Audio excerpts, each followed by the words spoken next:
Oh, may package. Padala yata ng asawa mo to. Ang bigat. Uy, wow. Ay, pare, palagay mo doon. Sige, sige. Dito sa mesa. Ah, Dapat, pare, ah. nasa Manila pala asawa mo. May trabaho na tayo, ano? Oo. Mga ilang buwan na ba may trabaho asawa mo sa Manila? Ang bigat na ito. Mag-iisang taon na din siya. Ah, ganun. nagtatrabaho. Sige, tingnan natin. Buksan mo, Mare.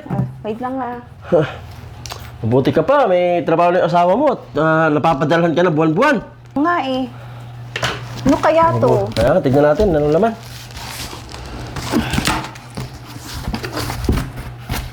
Hala! Ano to? Andiyan lahat ng listahan ng utang mo.